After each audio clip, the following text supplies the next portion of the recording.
Hola, hola, ¿cómo están? Mi nombre es Carmen Camino, llevando su luz a tu camino.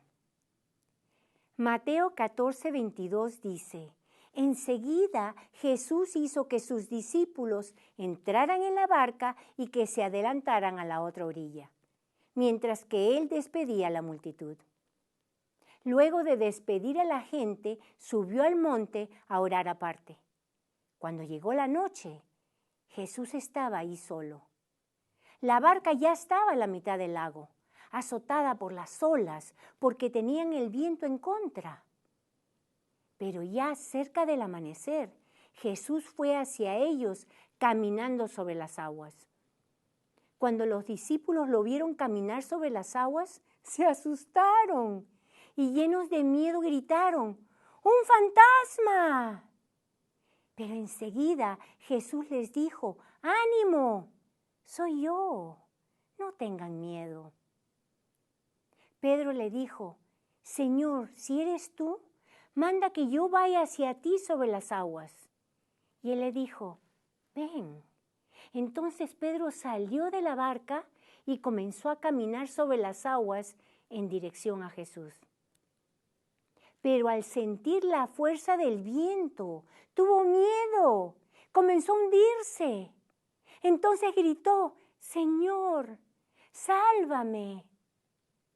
Al momento Jesús extendió la mano y mientras lo sostenía le dijo, hombre de poca fe, ¿por qué dudaste? Cuando ellos subieron a la barca, el viento se calmó. Entonces los que estaban en la barca se acercaron y lo adoraron. La experiencia de los discípulos en la tormenta nos sirve de aliento cuando nosotras mismas pasamos por tormentas en la vida. Cuando nos encontramos en medio de una tormenta, en medio de un problema, podemos estar tranquilas porque Dios tiene grandes promesas para nosotras. ¿Y cuáles son esas promesas? Primero, Jesús te ha puesto exactamente en el lugar donde te encuentras ahora. La tormenta viene porque los apóstoles estaban en la voluntad de Dios. Era Jesús quien los había mandado por delante. ¿Sabía Jesús que la tormenta se venía? Por supuesto.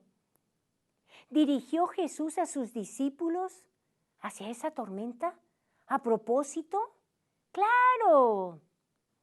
Los discípulos estaban más seguros en medio de la tormenta, dentro de la voluntad de Dios, que estando en tierra firme, con la muchedumbre, fuera de la voluntad de Dios. Los discípulos estaban en la tormenta porque habían obedecido a Cristo. Muchas cristianas creemos que cuando obedecemos a Dios, nada nos va a ir mal. Pero no es así. Jesús mismo nos advierte en Juan 16:33. En el mundo tendrán aflicción.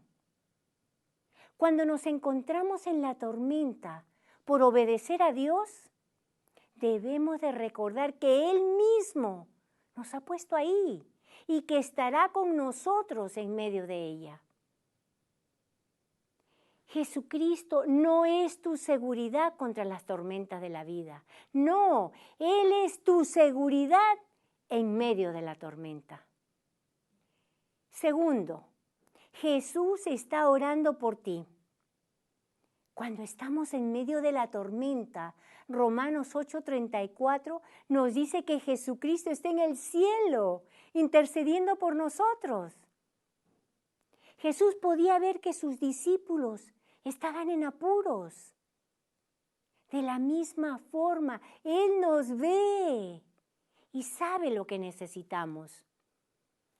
Primera de Pedro 3:12 dice, porque los ojos del Señor están sobre los justos y sus oídos atentos a sus oraciones.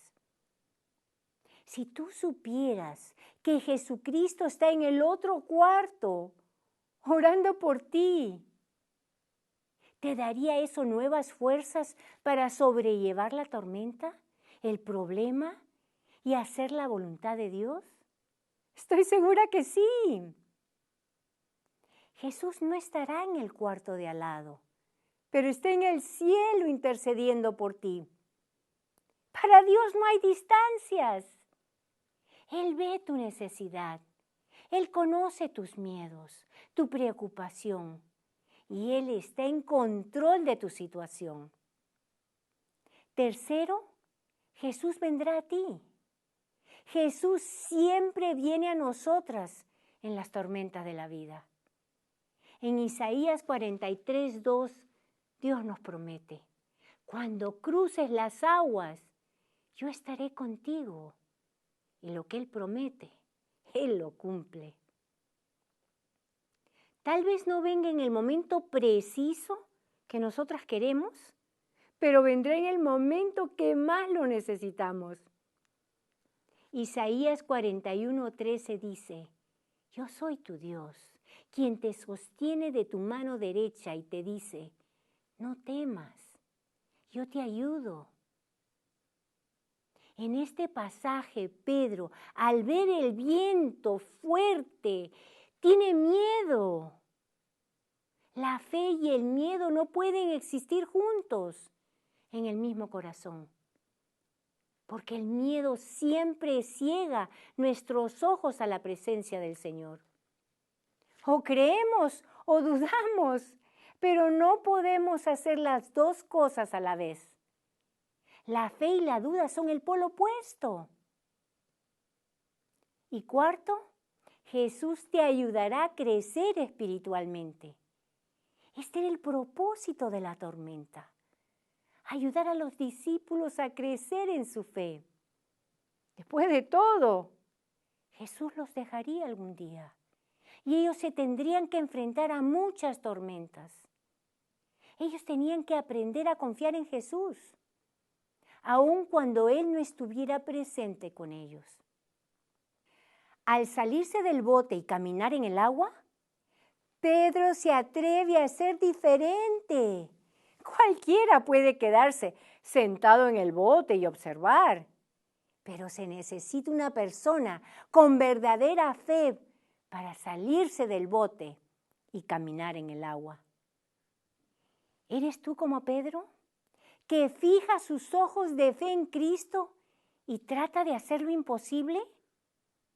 ¿O eres como los otros discípulos en el bote, que a pesar de que amaban a Jesús tanto como Pedro, tenían sus dudas, tenían miedo? Así que deciden quedarse en el bote, bien seguros, y no tomar el paso de fe. ¿Por qué se comienza a hundir Pedro? Porque quita sus ojos del Señor y comienza a mirar a todo lo que estaba pasando a su alrededor. Quita su vista de Cristo y se enfoca en el viento, en las olas. Y es ahí cuando comienza a hundirse. Cuando nosotros nos enfocamos en nuestros propios problemas y quitamos nuestros ojos de Cristo, nuestra fe se tambalea. Comenzamos a dudar, a tener miedo y comenzamos a hundirnos. ¿Estás caminando por fe sobre las aguas hacia Jesús? ¿O te estás hundiendo en el mar de la duda, la desesperación, el miedo? ¿Caminas hacia Jesús aún en medio de la tormenta? ¿En medio de los problemas? ¿O solo cuando todo te está yendo bien?